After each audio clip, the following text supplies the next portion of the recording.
Boom! Howdy, fam. Anthony Dream Johnson here today, founder of 21 Studios, the 21 Convention, 21 Summit, the Patriarch Convention, the 22 Convention, Make Women Great Again, Make Men Alpha Again, 21 University, and co-founder of the Redman Group and about 10,000 other things on the internet. Welcome to today's episode of the Redman Group. I'll be your host, of course. Joining me on today's show is a returning guest of the show, a good friend of the show. It's been on many, many times, and other Manosphere live streams as well, like Tony Bruno's show. Check him out, Tony Bruno on YouTube. So he's coming back on the show today. He's a Christian pastor. He's spoken at our events several times across different conferences. 21 Convention, Patriarch for Fathers, 22 Convention for Women. And he's a good man. He's one of the most alpha men I know. I'd say he's a pure-blooded alpha male, pure-blooded, red-pilled alpha male. Very alpha, 100% patriarch, rules his home, head of his family, king of his castle, leader of his church. He's the senior pastor, I think is how you call it, at his church in Batavia, Ohio. He also just had a big conference, one of his first in, I think, a couple of years. And it was huge. We're going to talk about that. He had over 500 people show up to it wasn't like I don't know, he can explain it better than I can, but basically it's a lot about Christianity, but also localism and building up your local community in your county before you build your country and out into the world. Interesting stuff. Before we get into today's show, shout out to our sponsor, 21 University. Check it out in the description, 21studios.com/mobile. It's a free app download on the App Store, both Apple stores, Android stores, all that kind of stuff. It's free on your iPhone, other phones, iPad, all that kind of stuff.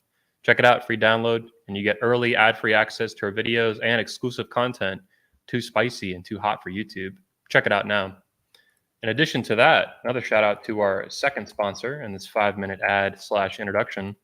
Check out, get tickets to 21 Studios, or 21 Summit, at 21studios.com. Link at the top says live events, and a link in the description too. 21 Summit's coming up soon. There's Elliot Hulse in Zeus mode. Everybody's lightning eyes, literally all of us. Jack Donovan, Coach Greg Adams, Richard Grannon, myself, Michael Foster, the Patriarch event, our chief patriarch. Get tickets now. Early bird tickets still on sale, so you can get like a huge savings on tickets. And you can bring a friend free all month long to the end of September here. So you get tickets for men to the 21 Convention. At the same time, you can get tickets to the Patriarch Convention, same weekend, same venue. And chicks only, birthing persons only, you can get tickets to 22 Convention. Check it out, get tickets now. Boom. Bada bing, bada boom. Last promotion is actually 100% free. Especially if you live in Florida, Central Florida, or anywhere else in Florida, and you want to meet Michael or his buddy, Pastor Brian Save, also speaking at our events this year. There's going to be a free church service for Christians by Michael and Brian on Sunday morning, October 16th. Tickets are free. You just have to register for the event on this website. There'll be a link in the description, or you can go to 21studios.com/patriarch-Sunday. It's a free event, and you go to it. It's going to be like an hour and 15 long in the morning on Sunday. We had one last year, and it was really popular, so we're bringing it back this year, and I think you'll enjoy it a lot. And there also will be special day tickets available on that Sunday as well to the event if you want to stay at the rest of the day. But again, tickets are free. It's a special thing we're doing. And you can also check out Michael's Twitter, and he'll be announcing it soon as well there. Link in the description to his Twitter. Now, without further ado, all these billion ads and sponsors for today's show, welcome Pastor Michael Foster to the show. Michael, welcome to the show. Yeah, great to be back. It's been a bit. Yeah, I think you were on here about 2 months ago with Brian. And we did a show loosely similar to today, but it was really for both of you. And today I wanted to focus much more on you and your book that you put out just a few months ago. I think one of your first books, if not your first major book you put out through Canon Press. It is. It's my first. I wrote a foreword. I've been published in some journals and stuff before, but this is the first book I wrote with. I co-authored with my friend Non-Tenant. So yeah, it's done very well. It's been exciting. Yeah, I have a copy of it right here. Not that I've read all of it yet, but I have skimmed a little bit of it. It's Good to Be a Man, and it's a handbook for godly masculinity, I believe is the correct way subtitle. Mm-hmm. I know your buddy, I called him Bianon. I didn't know it was Non.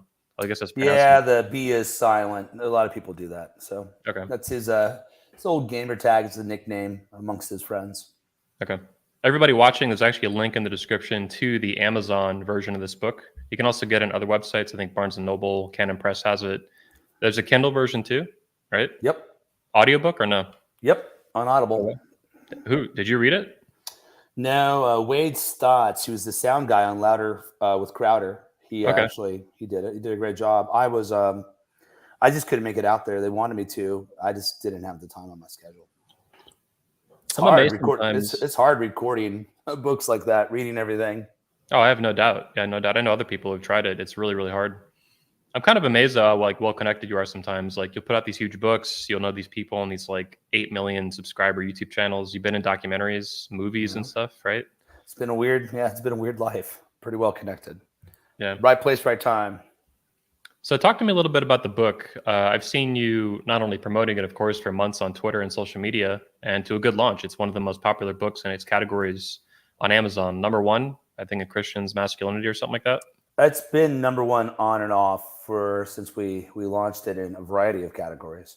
Yeah. But the subcategories all have different numbers of books. So what it means to be number one varies greatly. So number one in Christian men's issues, that's pretty good. So we sold tens of thousands of copies at this point. So yeah. We started a project to write a systematic theology of sexuality. Then we slowly realized that was just more than we could accomplish. And we ditched that and decided, let's write a book that maybe it's not timeless, but it's timely. And we wanted to write a book that instead of covering everything, it's funny when you read most masculinity books, they define masculinity really by being a husband, right? And being a father. But we think you should be a man before you're a husband or father. And defining what it means to be a man simply by those roles, didn't make sense to us. So we wrote a book that's not about getting married, that's not about raising kids, but doing the hard work of becoming a man before that, like developing your masculine abilities, developing strength, both outer, inner strength, wisdom, workmanship, ability to have skills to get things done. So that's what we started to do. We wrote lots of blog posts. Some of that got reworked into the book. Wrote about 80,000 words, maybe 90,000. 49,000 of those made it into the book. That went through a couple different edits. It's really good having an actual editor. It's annoying at first. You get back your book with all their critiques, and we were actually really mad. I was mad, and I said, "Well, let's just say thank you and take a week and think on it." And then we came back, and when we had time to process their critiques, we're like, no, that's actually a good point. They made the book a lot better. So we ended up almost rewriting huge sections of the book to make it flow better, to make it connect. Then we released it last November. I think last November. That was right after the convention. Okay. Right. Yeah, after. you were trying to get it to the event. I remember. I was, and it just didn't work because of supply chain and all this madness. Yeah. But it's crazy, man. Like it kind of put me on the scene in a way that I never imagined. I'm starting to get recognized at airports just randomly. People coming up and asking me to sign their book and take pictures and telling me how how we saved their lives and all that stuff. It's important not to let that go to your head, or you'll start sounding like an idiot. But you'll be a manosphere guru in no time. No. Say it's not so. Look, I just got to go buy the book, man. I get a couple of dollars royalty, and there's no classes or anything. But yeah. But anyway, so it's been really. Oh, you need a Gumroad course right away for godly masculinity. $47, dude. We thought about it, and I just couldn't bring myself to do it. I just couldn't. I couldn't do it. Actually, that's one of my sessions at this year's. It's the session I had planned for last year, but it just didn't get it done in time, and I didn't want it to be rolled out unfinished. But it's all about escaping the orbit of alpha gurus, and my point is that I don't have a problem with coaches. But mentors, they mentor you in an area, right? Like how to get your business going, or marketing, or health, or whatever. Life coaches, when you pay someone to kind of be your life coach, you're basically paying them to be your friend, to be your brother, to be your father. That sort of relationship that a lot of the men in the manosphere have with these gurus or marketers, or whatever you want to call them, I think it's very destructive, and it's a way to keep someone dependent on you as opposed to helping someone become independent. My goal as a father is that someday my sons will be roughly a peer, that they won't depend on me anymore, that they'll be able to take care of themselves. They'll be able to give wisdom to me. They'll be approaching an equal. I'll always be their dad. I'll always be ahead of them, but they should be able to close the distance between us. I don't see that attitude in a lot of these venues where the goal is to raise men up to being self-sufficient, being their own man. They really want guys that kind of orbit around them. It's kind of funny. Like they'll talk about, you'll insult guys and say they orbit around a woman, right? They call them an orbiter. And that's a real thing. And it is pathetic to see men like that. But it's also pathetic to see men do that around other men, where you respect him like a father, but he's more like this hero, almost cult leader, right? He's this personality. So I want to take a chance to go at that and say, look, if there's a course that's narrowly focused, take like our friend Pat Stedman. Obviously Pat and I differ on things, but I feel like he's one of the more honest people in this space. Pat Stedman? It's Pat Stedman, yeah. Pat's very honest and straightforward. If you're paying Pat to help you kind of work on your dating game and think things through, you're gonna get your bang for your buck, and he's gonna try to help you. Pat's not trying to be your dad. Pat's not trying. He doesn't want your undying loyalty. He understands the nature of that relationship. These other guys are like, what is this relationship? It's very cult-like at times. So if I want to pause you on something. You said orbiters, and then you kind of brought that into a more recent context. So orbiters is an old school manosphere term. You're right, but especially in the pickup artist community, guys would call them beta orbiters and stuff. And you'd even see in a club back in the 2000s or even later, like dudes literally orbiting around a chick. Some hot chick who brought a bunch of little betas to follow around. And now you see it on Instagram and the internet and stuff.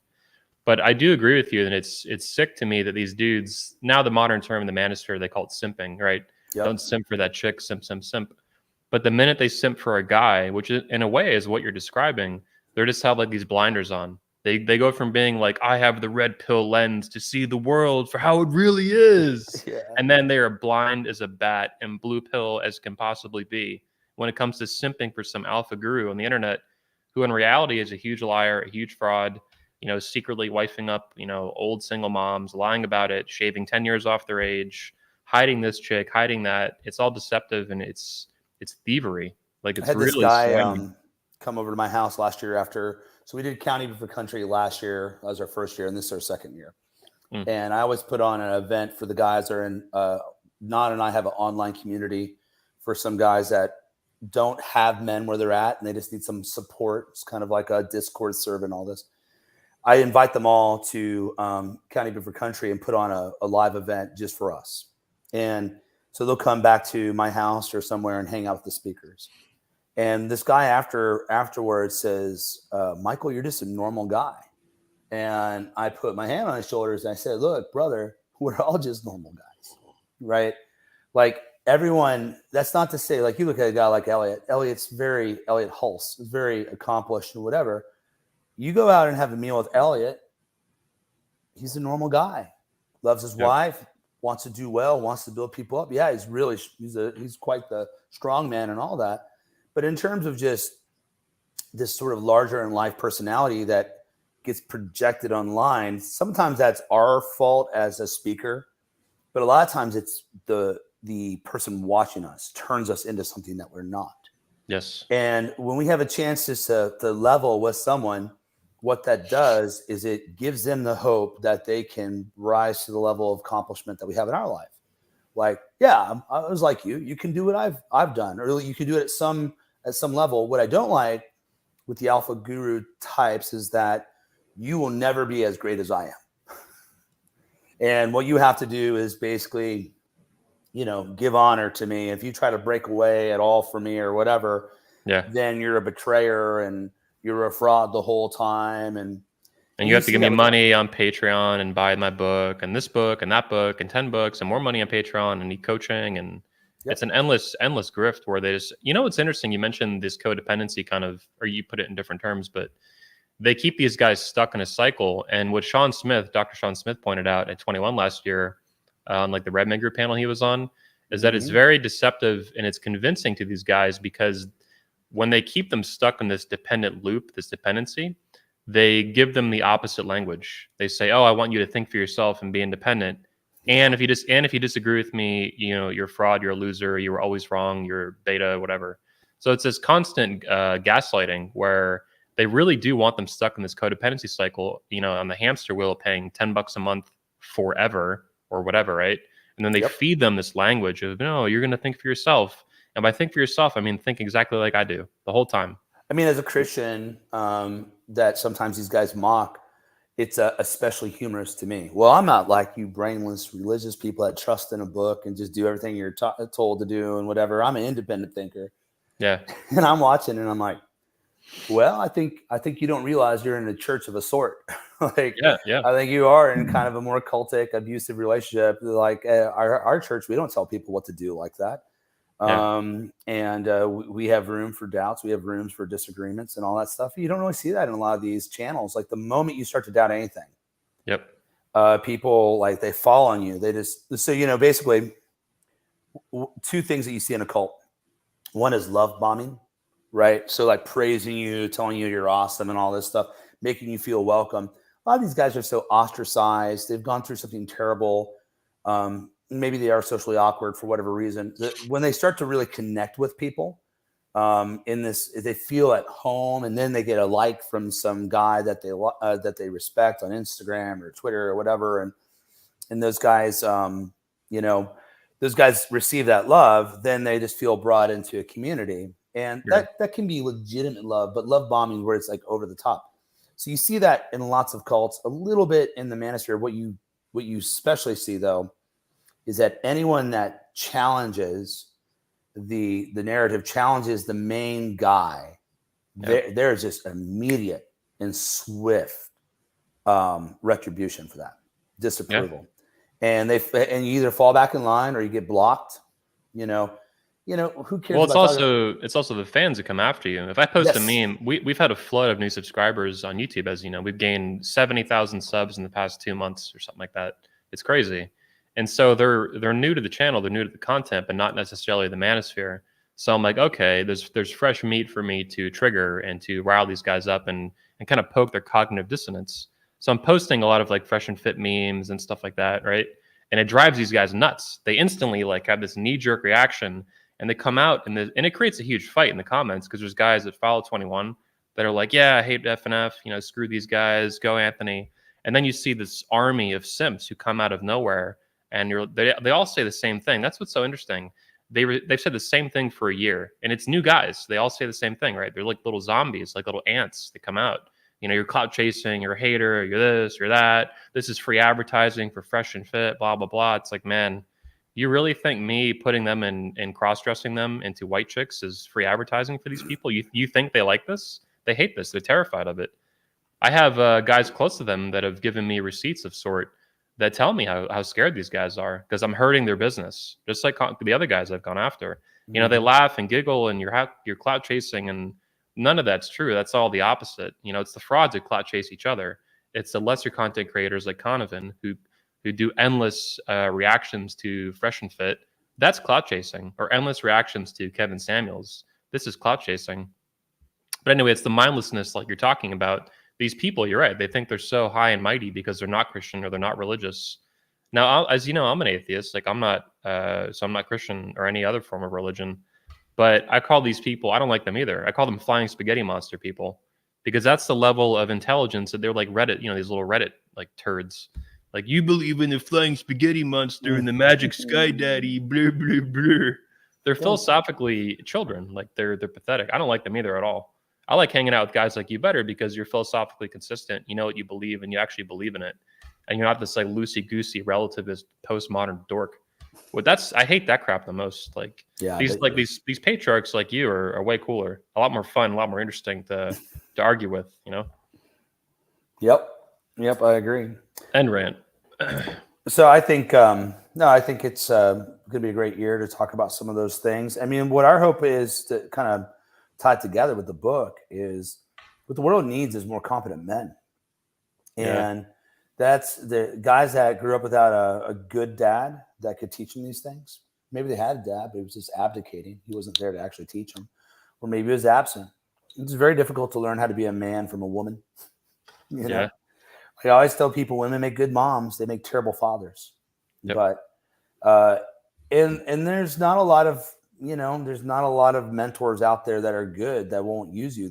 A lot of these younger men are being used and abused by feminists, but also by these sort of opportunists that will use language that draws these men in. Our goal is we need a world full of stronger men, right? Yes. Men that will push back on these evil forces in our country and love a woman, have children, and raise strong families that become the bedrock of a society. And I always, if you want, here's how you grow a church. You go after the men, and the women and children will follow. If you go after the women, the children will probably come until they get old enough to stay at home. But men rarely start coming to church just because of their wife. And there's interesting studies that if a man goes to church, his kids are like 70% likely to attend church through their adult lives. It drops down to like 50-40% if it's just the woman that attends. That's the power of fathers. And so I want to pause you and back up for a second. You mentioned a few minutes ago, before I forget, I loved how you described it too and defined it. Your book is about like masculinity itself. And you don't, and I do get annoyed by these tradcons that they want to define masculinity, but it's like a shell, and they want to fill it with being a husband and being a father, which are no doubt important elements and possibilities of being a man, but it's not the whole picture, and it's not the foundation. And I think even I love, people say don't judge a book by its cover, and I think there's some merit to that. But what I never hear them say is judging a book by its title, which I think is and subtitle. And your book does that really, really well. It's not about being a husband and a father necessarily. The title is "It's Good to Be a Man," not husband, not father, man. And then the subtitle is, a handbook for godly masculinity. So there's no mention here of, being a father and a husband. And then your content is consistent with that, from what you're telling me. At the very end of we have, I forget how many chapters we have in that book. I just remember the last chapters on women, and it's very brief. So I think it's 14 chapters. I'm keeping my head straight. We edited so many times. Yeah, 14. Yep. So 13 chapters on how manhood was lost, how to regain it. And then at the very end, we talk about how a wife can be a wonderful multiplier to your life.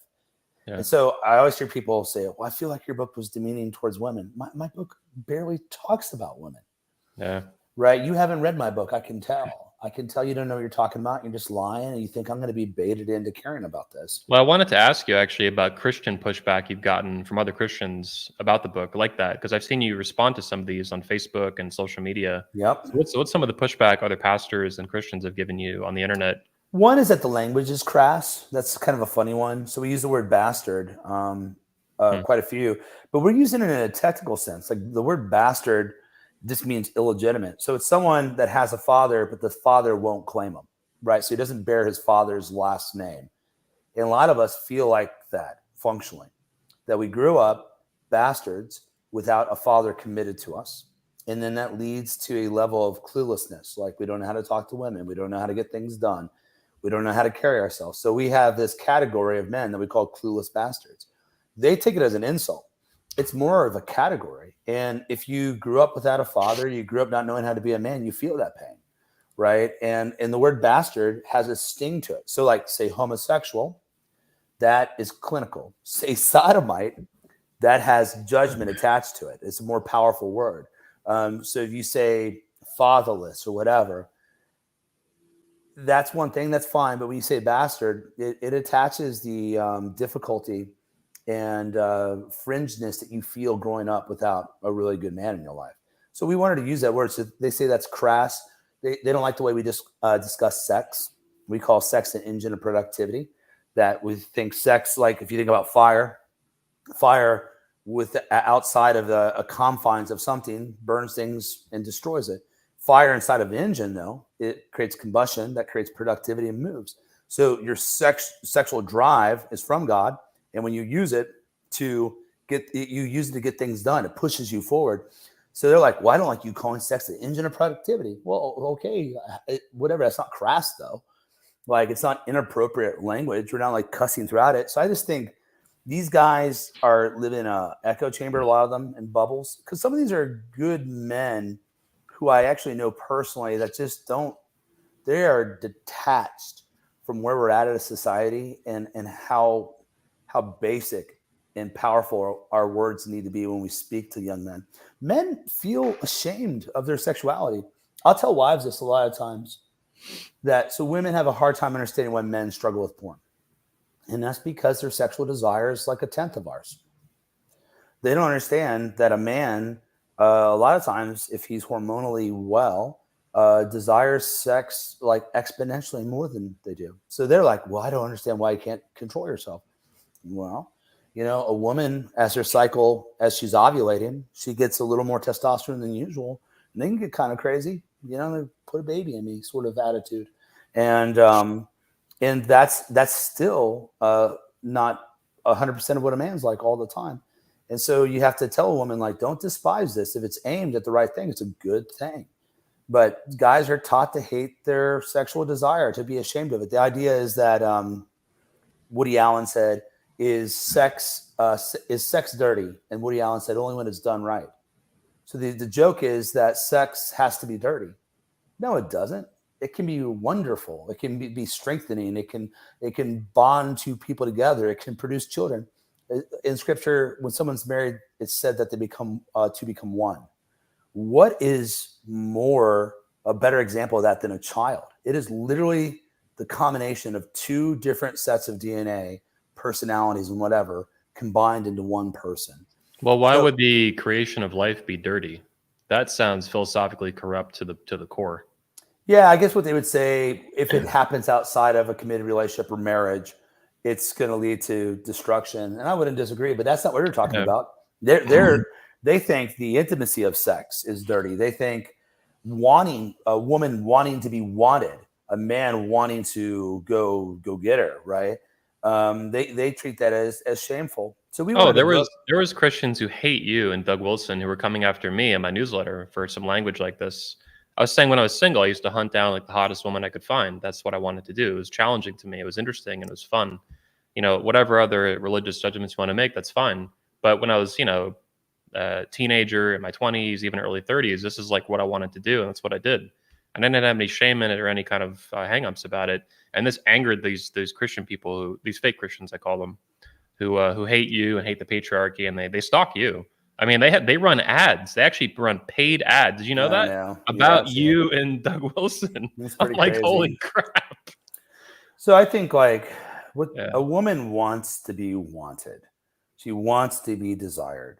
Mm-hmm. Like what wife wants to be told? She says, do you think I'm pretty? And you say, you've got a great personality. Well, a woman wants to hear that, right? She wants to know, like, look, we're not the ones that drive these makeup. They want to stay young and beautiful. The way they dress, you look at the articles they read and their the magazines and websites they frequent. That's not guys doing that. And they want a strong, dominant man. That's why millions of women bought 50 Shades of Grey. It wasn't us guys reading that crap. Like, guys, most guys don't think about choking a woman during sex. We're like, say what? But there's women that get kind of twisted. They get really twisted, and they're looking for a strong, dominant male, and it turns into domineering, right? Or domination in that sense. That's female desires that are gross too.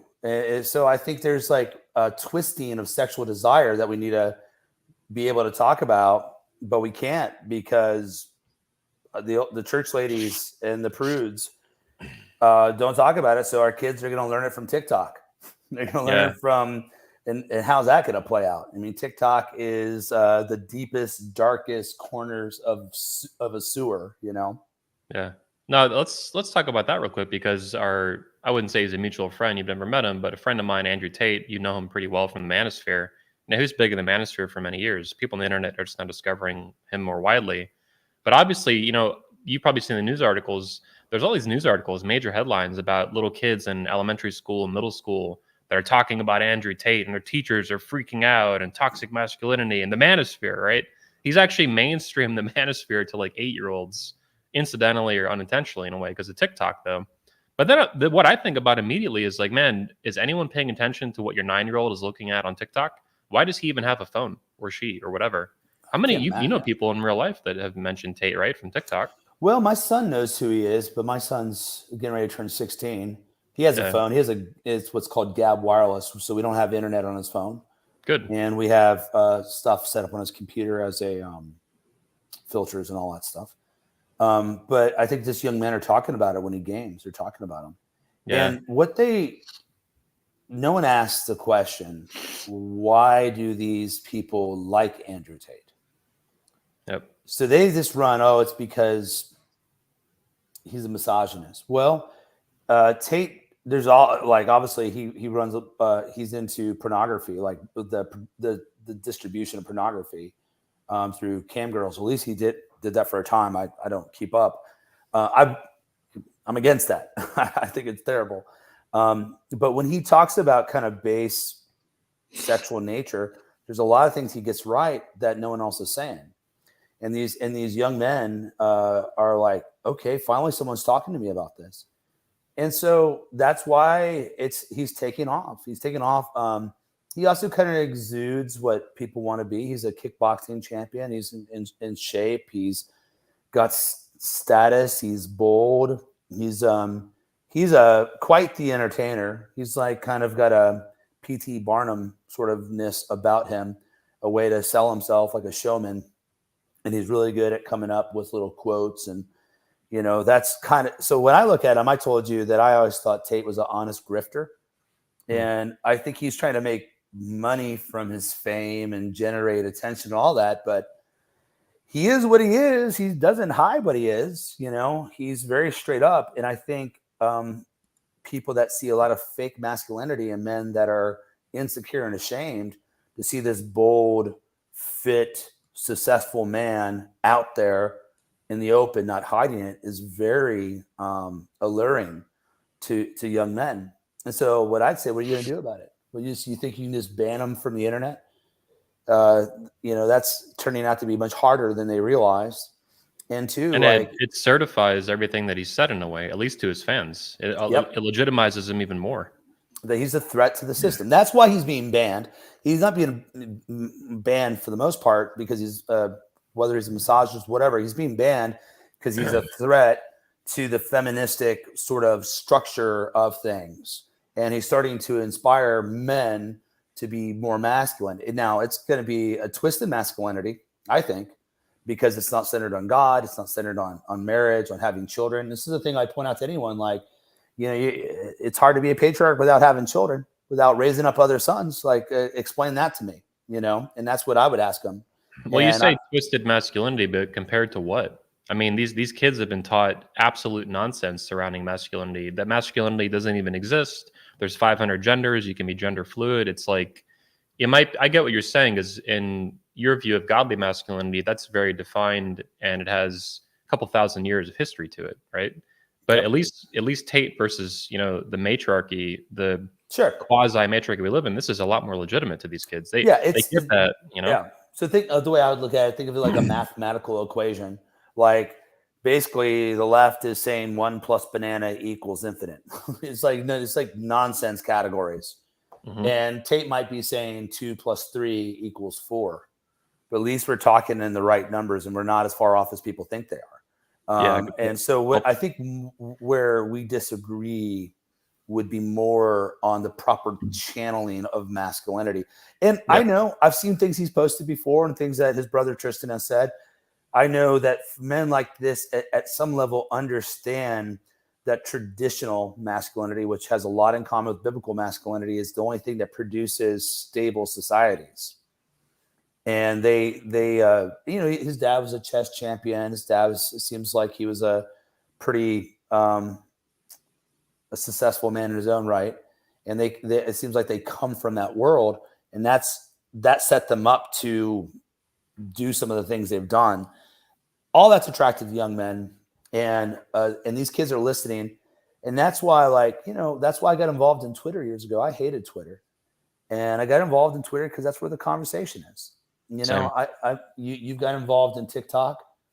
We're looking at it right now at our church and thinking, what do we need to do about this? We don't want to lose. If we lose our young men, we lose everything to the future. Yeah. And I always tell people, whoever controls the men controls everything. In particular, the young men. Yep. Boomers really struggle to get this. They really struggle to understand how much the world has changed. They have a sort of just get your act together sort of attitude towards younger men, where these other guys are like, here's what you do. You get your business, you get in shape, you do this, you get, these other guys are like offering these plans or whatever, are actually trying to encourage and inspire men to things. And men want courage. They want to be inspired to something. That's why years ago I said, I'm going to get involved in the manosphere because I care about men. These other guys, there's a mix of people, some who legitimately care about men and others that are using it. I want to be part of this. I think Christianity has a lot to say about this. I think our God created masculinity. I believe that. That's what the whole point of the book is. It's good to be a man because on the sixth day, God made man in his image, male and female. He made them. And then a couple verses down, and then he said, it is very good. It's very good to be what God made you. And I wanted to be involved in that conversation. And it's been dicey at times, right? It's for someone like me trying to navigate this. And I have people, I could show you screenshot after screenshot of people trying to bully me into not being involved or go to this conference or whatever, and trying every single angle. But I'm like, you know what? This is the marketplace of ideas. 21 Summit is a TED Talk for men and now for women. And we all don't agree. Some of us disagree very strongly. Some of us are more aligned or whatever. Fathers too. Don't forget patriarch, obviously. Yeah, that's right. Fathers, men and women. So, and so the idea is like, oh, it's just about pickup artistry. Well, I don't think you've watched the evolution of both the manosphere and 21. It's much broader than that now. And there's guys that are looking to level up and build something formidable. I wanted to have a say in that. I wanted to be part of that. And I wanted to be able to hear these guys, give them a chance to speak for themselves. When I'm at these events, I sit down and talk to the attendees, and I sit down to some of the guys that do security and some of these guys are in pickup artistry, and I just ask them hard questions, and they all give me not all, but most of them give me really good, thoughtful answers. Like they're willing to dialogue and have these conversations. It's like, last year I had a real good time just talking to Alex Cortez and Arthur Kwan Lee and Tanner and talking through our differences in worldview and finding that they all, Arthur and I are Christians, Presbyterians. And, you got to meet Jeff Younger too, and he's an Orthodox Christian. Oh yeah. And Jeff and I just immensely enjoy talking to each other. He's a great guy. Yeah. And so being part of that, and it's not, everyone thinks it's like some big ecumenical kumbaya. No, we have no trouble disagreeing and arguing with you. Well, they also, it's a you false try to bait me into arguments every once in a while, and I'm like, yeah. But what annoys me, and you get it though, but it's fake news. There's a couple things they accuse the convention of. Pickup artistry is one of them. It has a long history with pickup artistry, and there's a little bit of that present, but it's not even remotely accurate at this point, right? To just whitewash the whole event like that. But also, they accuse it of being a top-down event. So they accuse it of being like the Anthony Johnson Summit or the Anthony Johnson Convention. And this also is not accurate. To me, like I said with your book, the title is important. It's 21 Summit, not the Anthony Johnson Summit. It's 21 Summit. It's 21 Convention. And what that means is it's heavily about the speakers. I pick you guys, and that's important, obviously. You don't tell us what to talk on. That's right. Like I told Brian Sauvé that I was like, Anthony's not going to tell you. Just shoot for about 45 minutes, talk about whatever you want, make it fit the conference you're in. Go for it. Take some questions, from the audience. Yeah, there you go. Interact with them, and there you are. And I remember when I was first introduced to this conference by our old friend George, and I wanted to run ideas by you, and he's like, "You don't have to," and you're mostly there directing the three conferences and moving in and from the conferences, and there's a lot of like someone was saying, "Well, you're a chief patriarch, so that means." So that means you support everything. Well, chief patriarch is more like you're going to MC this and you get to frame it more than most people. Yes. But it's really just like means that you're trusted to frame it and introduce folks and kind of build the event that way. It's not that I support everything in the whole summit.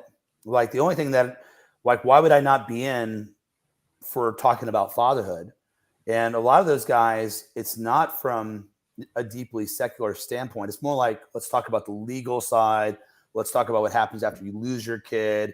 What do you do when someone's trying to steal your kid and turn their plumbing inside out, right? Like with Jeff.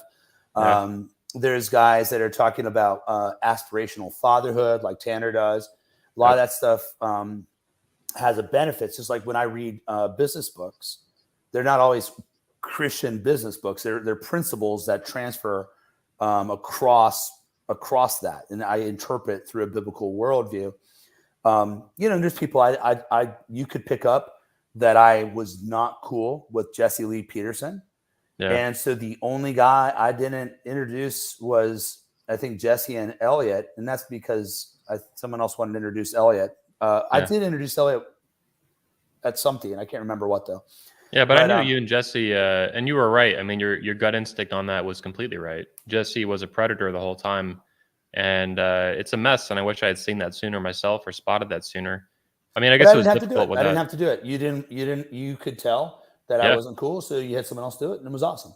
And so there's like, that's what really is going down at these events. It's mostly really interactive talks that don't go the way you think. If you go through and piece it together, edit here, when you've got, seriously, I don't know how many hours of content you have from 21 over the years. A lot. But, it's like probably thousands or at least 1,000. When you have that amount of content, you can pick these little nooks and crannies, but people never do that with my talks. They have a hard time, and they have a hard time finding a lot of other stuff because it is mostly positive masculinity, especially at Patriarch. Where 21 is a little more riskier. You're going to get a greater variety, but at Patriarch, it's less than. And frankly, at 22, with a few exceptions, 22 is pretty positive for the most part. It's a little more confrontational, but that's usually because of the women that show up every once in a while. There's always one or two that wants to pick a fight, and then they foolishly pick a fight with Coach Greg, and it does not go the way they think it's going to. He's become one of my favorite speakers, I guess, because he attracts that from these chicks. They just want to fight with him for some reason. It's always like just the brattiest feminist too, that is her friend dragged her there because there's a free ticket, bring a friend free. All tickets bring a friend free, 21studios.com. But yeah, I love when when women fight with him. This girl tried that with me too last year a little bit. And because I'm the founder, I really try to be nice to these. These are my customers, right? I'm not like Coach Greg he's not involved in the business side of it really, obviously, right? He's just a speaker. Same with you. Mm-hmm. So with me, I try to be like, deep breath, Anthony, deep breath. Yeah. I would just say, well, if you say that, this means that. And I'll just say things like, no. Yeah. And then they'll expect me to argue with them. Like I have to validate all their opinions as worthwhile of engaging. That's why I'm on stage and you're not. Yeah. I know what I'm talking about, and we can disagree. But frankly, all the conversation off stage is very, very good stuff, and I want to make a point too that what you're talking about, the openness of the events, and I don't tell you speakers what to talk about. I definitely don't put limits on you. There's no, you can't talk about that, Michael, because that's bullshit. Like, no. I hate that crap. I would hate it for me as a speaker, and I would hate it for me as a man and all that, and as an entrepreneur. And so I treat you guys the way I want to be treated, especially if I was in your position.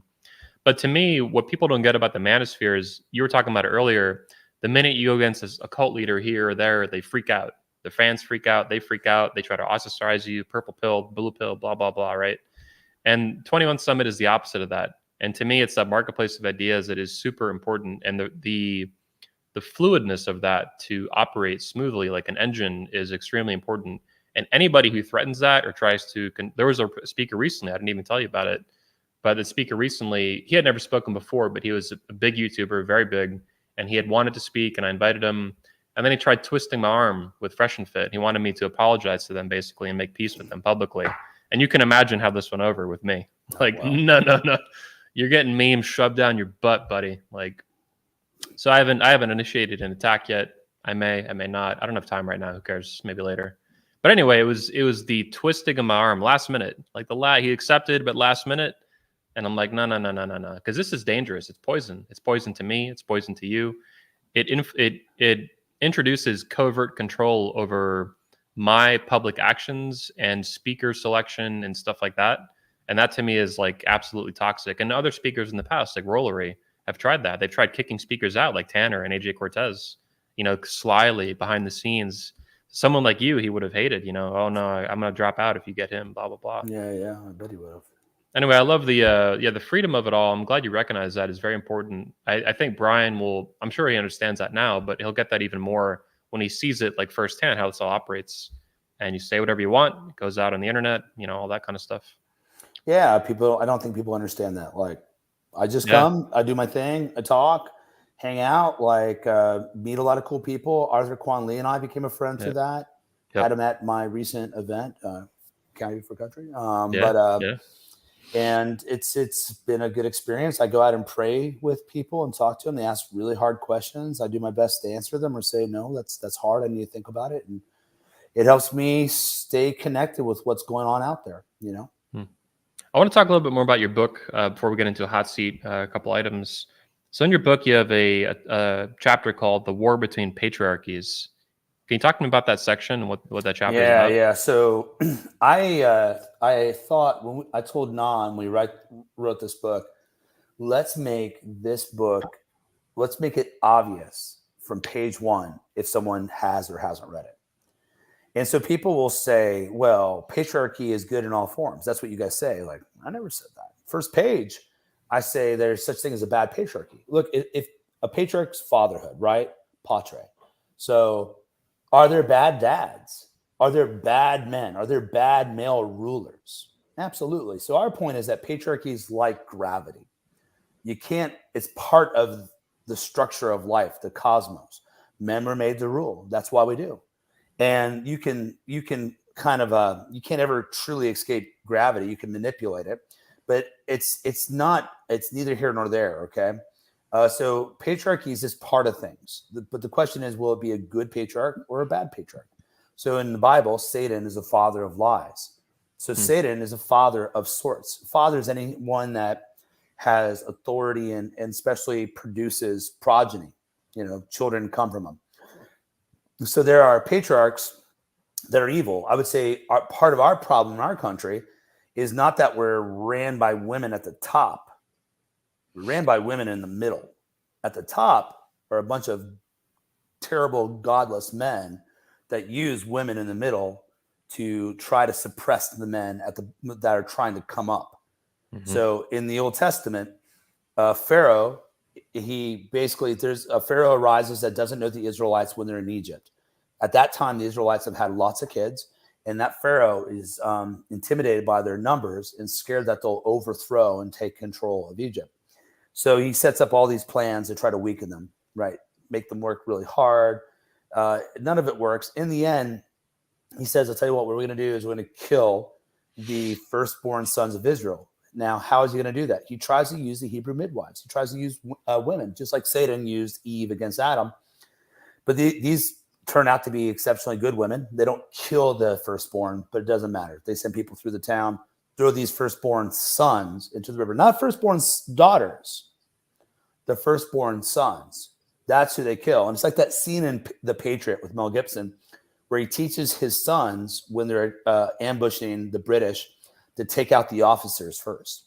If you take out the officers, the rest of the soldiers, they get confused. They don't know what to do. So that is the strategy of evil patriarchs, is to take out any other young patriarch that threatens them, to take out the men because they're the future leaders. So you either convert them to your side, but if they oppose you, then they've got to go somehow. Get them enslaved to porn. Look what happened to Tate. I mean, you had this rising young man. He's only 35 years old. He's a year older than me. Rising as a leader, not subservient to feminism in the slightest. He doesn't seem. They're not able to buy him or coerce him into like the woke, globo homo narrative, and so they took him out.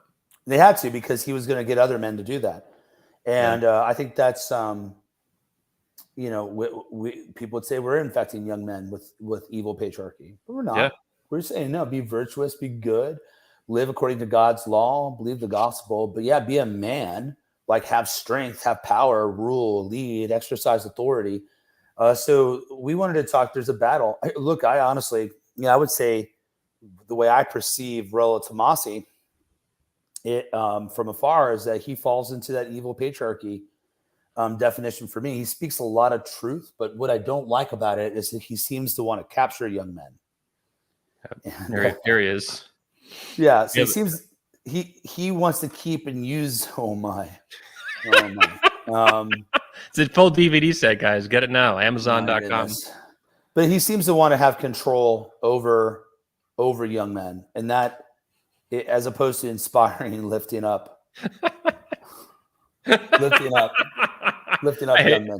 I agree 100%. I hate Rollo with such a burning passion. It's very proud of it because I agree with you. What he's promoting is toxic.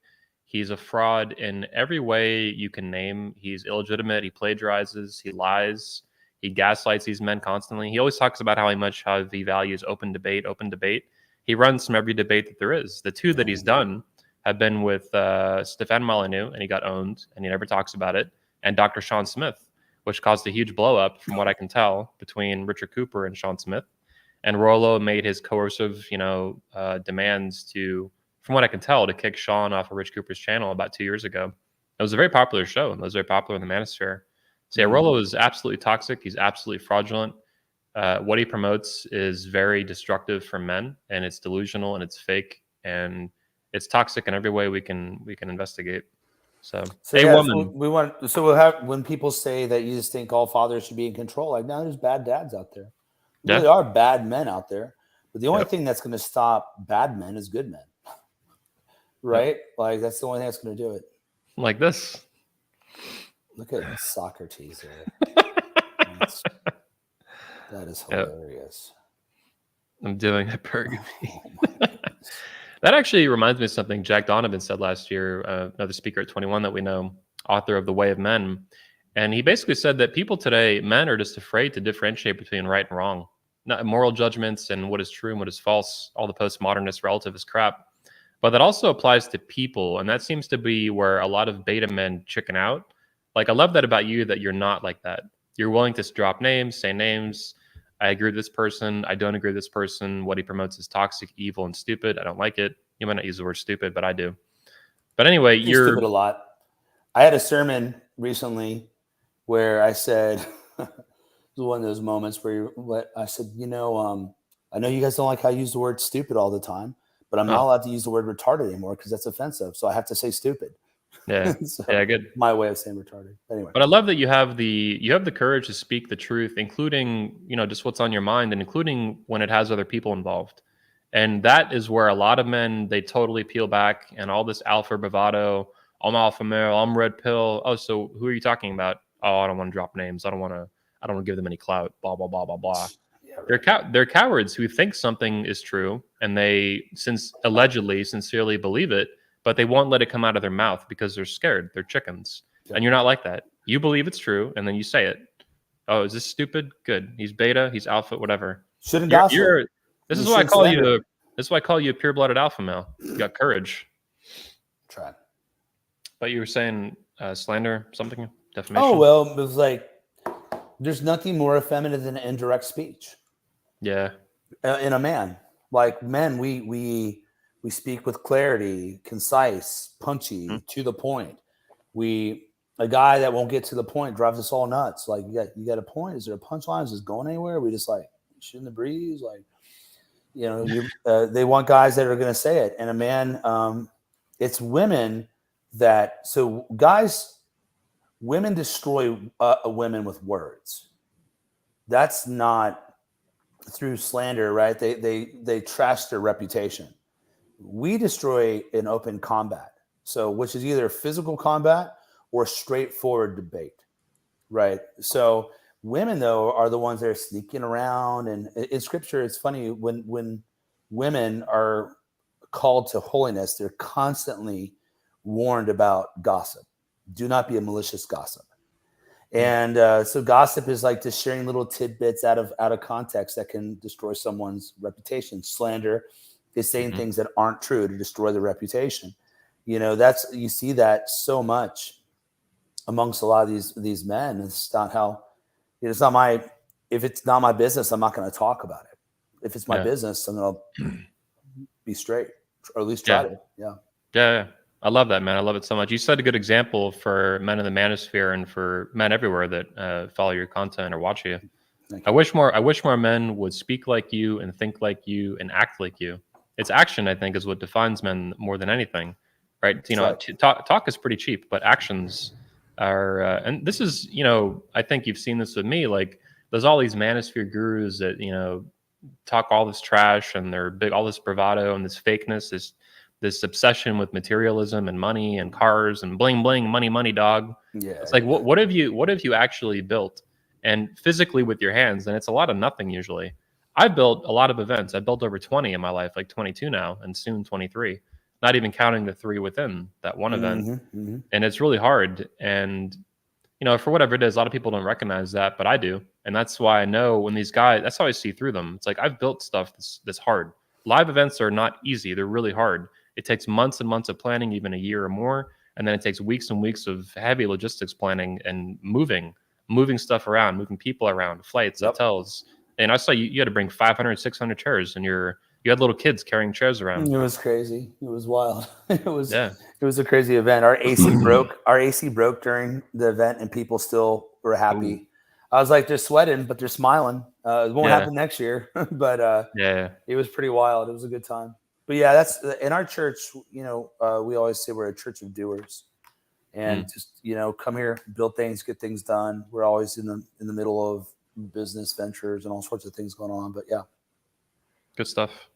So before we move on to the hot seat real quick, tell me a little bit more about the event itself. I mean, this focuses on something you call localism, which I've not seen anyone else promote before you. And the actual the title of it's on your shirt, County Before Country, which I love. Man. I love that as a tagline. It's so easy and it makes a lot of sense, and it's instant. You get it. So,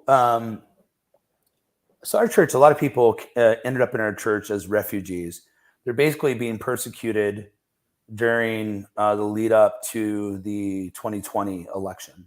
So anyone that supported Trump just was a racist, terrible fascist or whatever.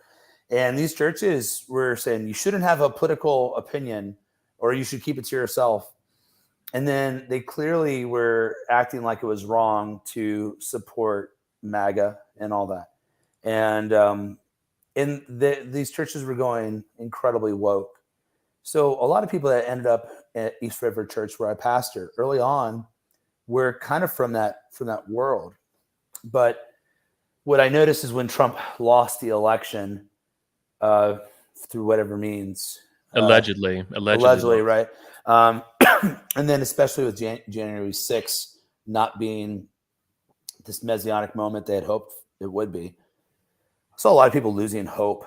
And before that, I was just talking to them like, no, we need to go local, because the reality is we can't control a lot of these things happening at a federal level. And so I don't follow the news almost at all. I hear the Queen died. I care about as much as the Ukraine. And before the Ukraine, I cared about that about as much as whatever variant we were on at that point.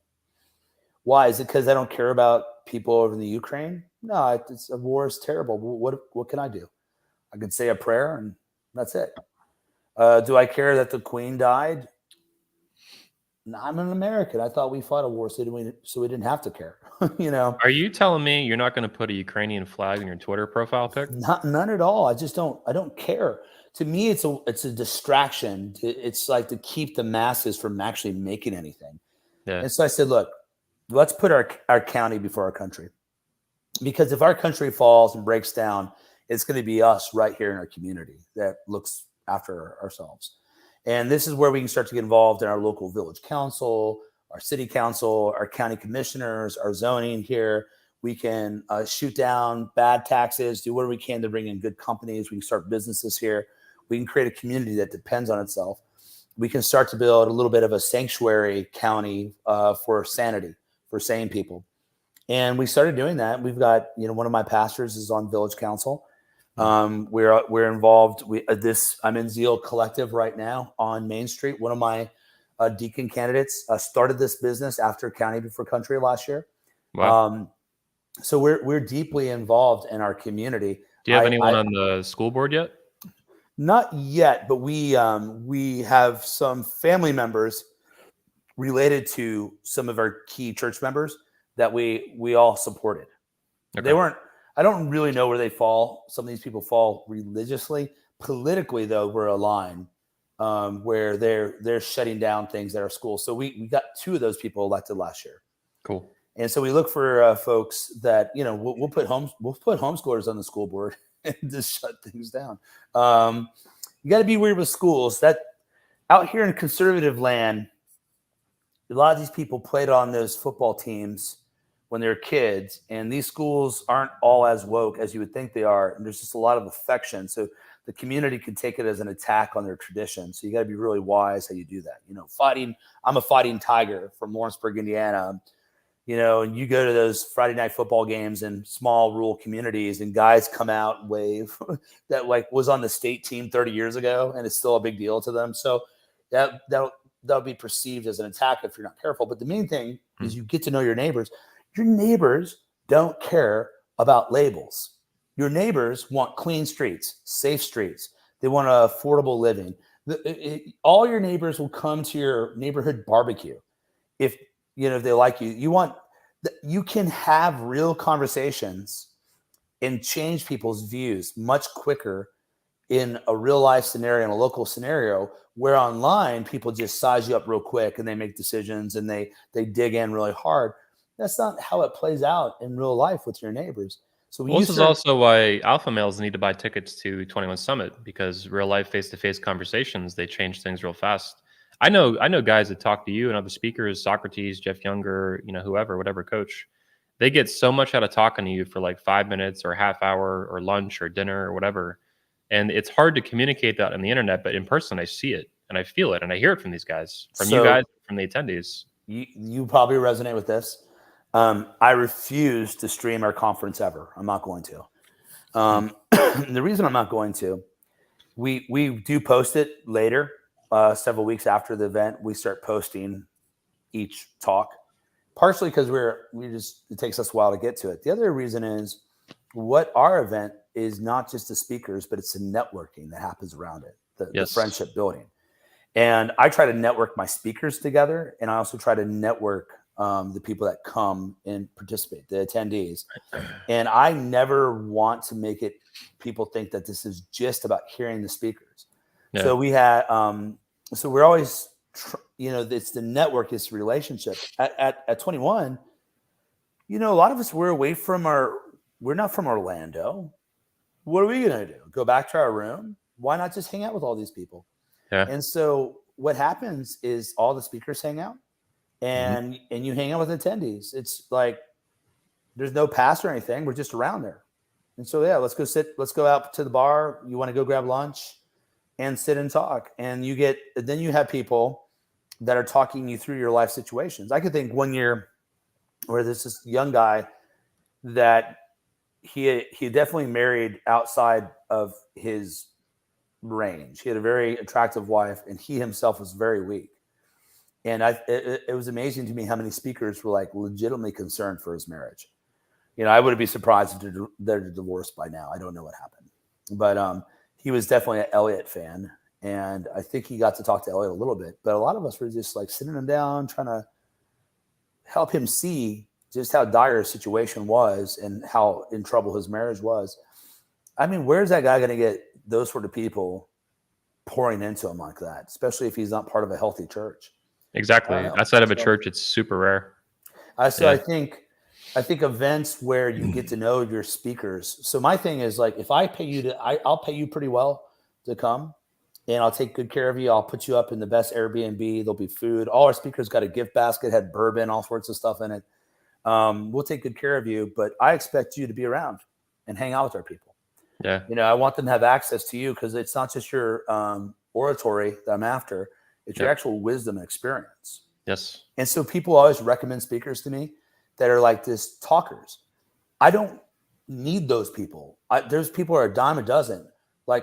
I invited Arthur Kwan Lee because he's not just an Instagram artist. He's won awards and he's had showings. He's been in that world. He's done it. He knows what it takes to become a professional artist. I want someone that's done it at a local level. I want someone that has actually built businesses. I had Andrew Krapichet started a multi-million-dollar corporation in MZ. He was its founder, one of the founding members. He's actually built businesses and sold businesses. He's invested. I want folks that actually can tell us how to do it, not guys that just talk about it. Yeah. And so that's what we did at County Before Country. We had 500 plus people show up. We had a bunch of different speakers. Arthur Kwan Lee was one guy that's kind of connects between our two events. And Doug Wilson was there. It was amazing, man. It was crazy to see the synergy. People are hungry for community. People want to know how to get involved. People want to take their country back. I'm very jealous you have Doug Wilson. He's my number one pick for Patriarch next year. I think he needs to be there. He seems like a super good fit. He's amazing. He's an amazing man. But I love Arthur too, and I'm glad he was there. Arthur to me is a warrior, and he's a savage. In addition to everything you said about building stuff in real life and winning awards and doing things out in the real world, but he really cares about what he believes in. It's not just some, like you're saying, the oratory, this polished, almost politician-like speak. Arthur is serious about these things. That's what he respects about me too, is in the exact same way. And I love getting speakers like that at 21. And what I don't like, what drives me up the wall, are these divas who try to come in like there's some big shot, and then they roll out as soon as they can, and they don't give a crap about the attendees or the other speakers. That annoys me to no end, and that's the fastest way to not get invited back. You're some diva, you think you're some hot shot, never mind, you have a quarter of the fans that my company does. Like, you're delusional. But it's just. Did you see that really, Arthur put on a judo or a jiu-jitsu gi and was wrestling with, like, at the end of our conference? They found out that he did jiu-jitsu. So some of the other people had brought their gis up, and they all got dressed up and had they started doing some rolling inside my church. Yeah, that's funny. It's out on I think a guy put it out on Instagram. It's pretty funny. Cool. So you got to go. Hot seat. All right. I got to go pretty soon. Let's find out what this is. Hot seat number 1. Your thoughts on the black pill? The black pill is like a wing of the manosphere. It's pretty small, but growing. Go. Yeah. So my knowledge about the black pill is almost entirely through Tony Bruno. And I still don't fully understand it. I don't understand how the black pill is totally different from MGTOW. So my opinion is that they have a lot of good critiques of what's wrong with things. But I haven't heard compelling solutions to how to deal with those things. So that's where I'm at on the black pill right now. Okay. How about the red pill, or the remnants of it, still, popular in the manosphere? Rollery is a good one, but some of the people around him too. The red pill is a semester at college, not a 4-year degree. And it sets you up. It's basic principles that help you understand the nature of intersexual dynamics to a certain degree. Most of it's true. But when you turn it into an ordering principle for all life, like hypergamy, it's hypergamy all the way down with some of those guys. That's all there is. So I think it's some of that early content still really helpful to understand, why people select who they select in terms of being lovers or getting married or whatever. But again, it's just a doorway into a bigger world. Well put. What are your thoughts on astrology? What's your sign? This kind of woo-woo stuff you see on Twitter and around the manosphere sometimes. I know I've heard you comment about some other people, smaller YouTubers, say this stuff. Sure. I always tell people that, when people ask me my sign, I'll say like Velociraptor or something. I'll say, that's not a sign. I was like, yeah, they don't matter. Astrology, it's so stupid, man. I don't buy it. I don't think that I think the stars matter. I think I don't know what to say, Anthony. It's kind of gay. Like what's your chakra? I don't even I think I don't even know what that is. Like soy latte. Is that what that is? A chakra? I don't. Probably. Yeah. Probably. I when I look at astrology, it's hilarious to me when you hear them predict things. Like, that is so vague. How is this different from when those guys are kind of fishing for details when they're contacting the dead? Like, I feel like there's someone in this room right now that did someone here recently have someone that they love die? Yeah, my dad died 3 years ago. Well, suddenly 3 years ago is recently. Like, it's so today you're going to have a money breakthrough or a relationship breakthrough when you read these horoscopes. And of course, everyone's worried about money. It's just a bunch of nothing that makes people without control feel in control. Okay. Next question. What are your thoughts on Catholicism and Catholics? Fundamentally, in theology, any other way you want to kind of angle it? Catholics. Sure. Roman Catholics and Protestants, what we share in common is we both believe the Bible is the Word of God. We both believe in the same God, a Trinitarian God, God the Father, God the Son, God the Holy Spirit. We both believe in the necessity of a church. Where we disagree is on the nature of salvation. How is a man, a sinful man, made right with God? And so we disagree there. We disagree on some aspects of how you are to worship God. So I see Catholics, like one of my favorite writers is Tony Esolen. He's a Roman Catholic. And then there's E. Michael Jones, who's had influence on me. He's a little more on the extreme side. But I see Roman Catholics as co-belligerents, but we have a significant disagreement on the nature of salvation, so much so that it puts it at odds. They say people like me that believe in justification by faith are cursed or anathema. So yeah, that's it puts a damper on our relationship. Are you a heretic by Roman Catholic standards? I am Oh. by the Council of Trent, and so if they'll repudiate the Council of Trent, we might be able to work something out. But until then, it's not me, it's you. Do you find that you get along theologically better with Orthodox Christians or Catholics? It can be about the same. I would say the differences between Protestants and Orthodox are very similar. Orthodox Christianity is deeply influenced by Platonism or Neoplatonism. Even what they mean by sanctification. So I believe Scripture teaches that I am being restored to the original design, where there's something much more like you are becoming more godlike, like you're changing, your nature is being elevated to some new state. What's that word? There's a word for it. EU something? Theosis, or I forget how you say it. I wish Jeff and Tanner were talking about it last year because Mormons have something like this too. Well, that is interesting that Mormons and Orthodoxy have something in common there. Yeah. But remember they were talking about it on the Red Man group last year. So I disagree with that.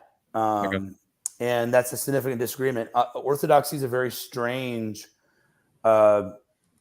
sect of Christianity. They, of course, don't think they're a sect. They think they're the original, and everyone should come back to Mother Church. And Orthodox is what original, and Catholic is universal. I think this is the fundamental meaning. Well, it goes back to a huge schism that split the Eastern Church from the Western Church. A great schism, I think 1054, and so. And that led to just a really different pathway for the shaping of their theology. So you went to school for theology as well. You have a master's, I believe, in theology or something like that. So I have the equivalent of a master's. I got to finish 7 hours for it to be officially a master's. So I went to it's a BTH. That's a MA equivalent. So once I finish my science course over at NKU and one other course will be there. So I went to Greenville Presbyterian Theological Seminary. Okay. And so Hebrew and systematics and stuff there. So yeah. My question from it though is, were you influenced during that schooling or afterwards or at any point by St. Thomas Aquinas, Catholic? Sure. I had to actually, I've got a great book studying St. Thomas Aquinas at home. And so, Aquinas he's a little different in some of his ways he comes at philosophical categories than I am, but he's a genius. He's a great. Yeah, he was Ayn Rand's favorite Christian. I bet so. He's Aristotelian in his categories and the way he approaches things.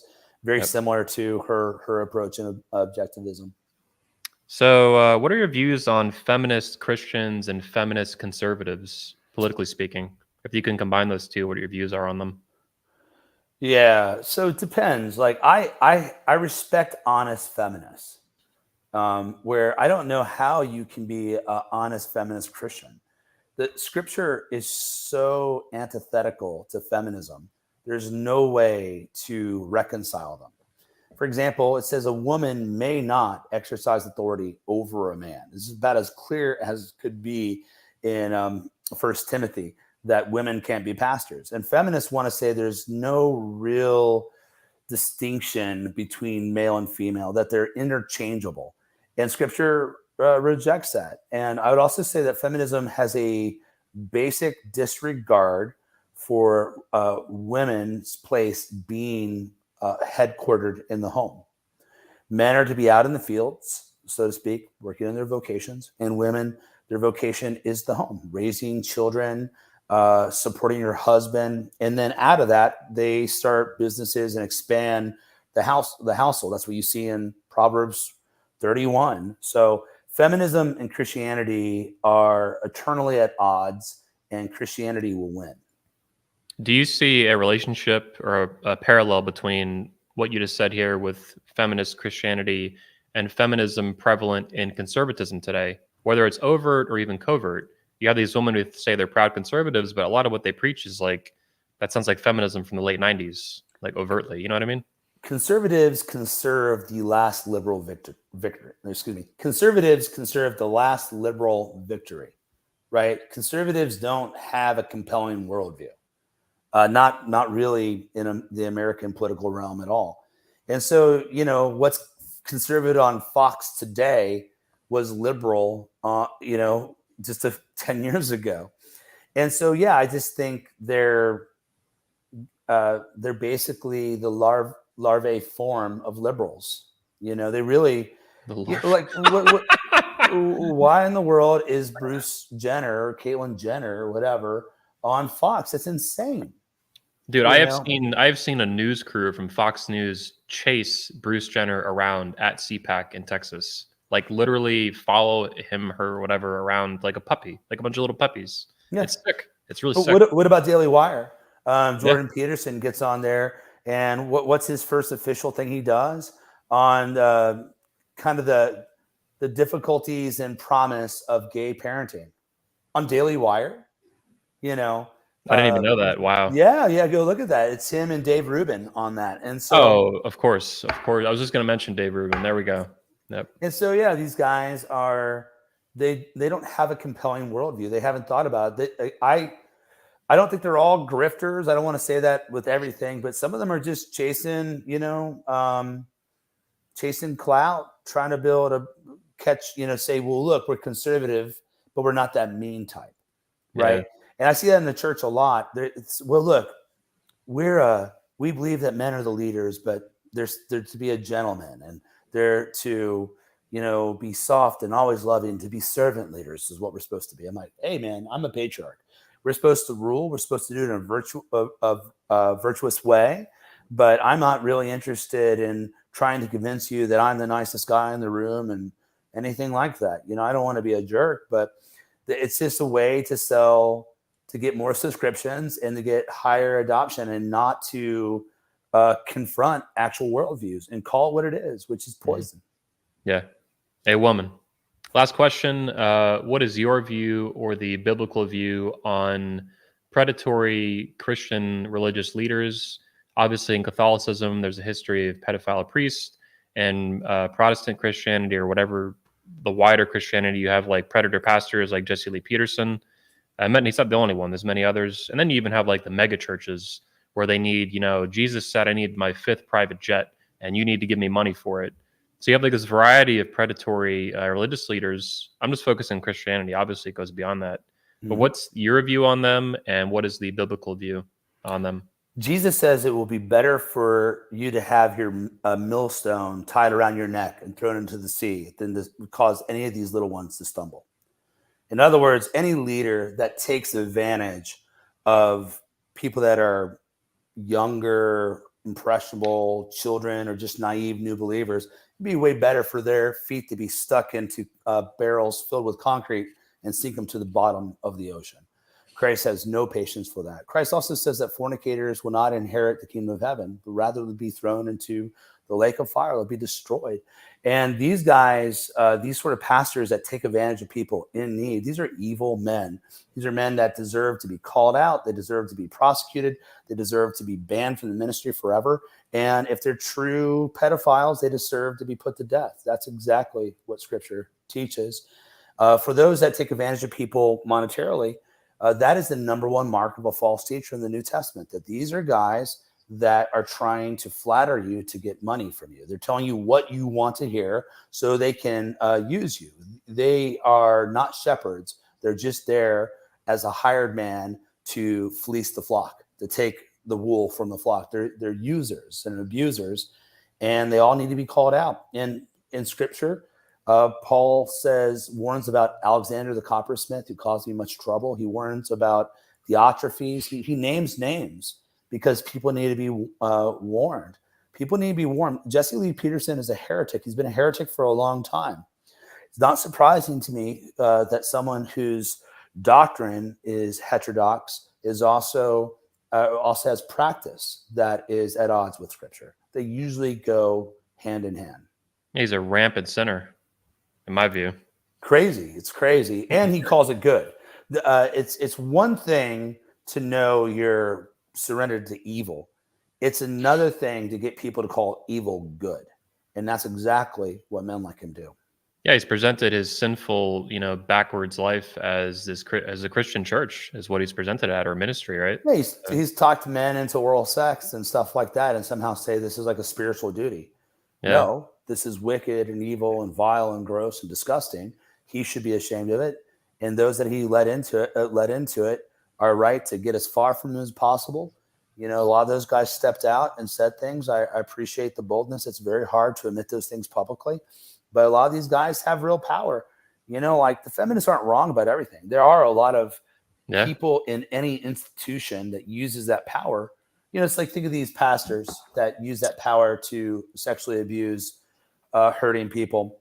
Well, what about all these? We think it's all hot. What about all these older teachers in public schools that are talking like 12-year-old, 14-year-old boys and having sex? That's predatorial. And so when you get into these institutions where you have a lot of vulnerable people and you have inside information and power over them, a lot of abuse does happen. And feminists aren't wrong about that. The problem is they think you can just remove authority. You can't. You remove the abusers of authority and put people that will actually be responsible and use their authority in a way that's good and moral and glorifies God. Okay. Michael, I appreciate your time. It's been an amazing episode of the Redman Group. Appreciate you coming back on. Everybody buy his book now, Amazon.com. It's Good to Be a Man. It's Good to Be an Alpha Male. Title of the show today. I stole it from your book, obviously. Get his book and leave a review too. 5 stars, of course. In fact, put 7 stars if you can. You probably can't, but maybe you can. And follow him on Twitter. And you can also meet him, of course, at 21 Summit. Link in the description. Get tickets. Bring a friend free through the end of the month. That bonus offer is ending soon. And there's an early bird sale too. You can save on the ticket, regular, VIP, whatever you want. Michael, I'll see you soon. Appreciate your time today. Peace out. And I'll see you. We'll talk soon. God bless. Everybody else, see you.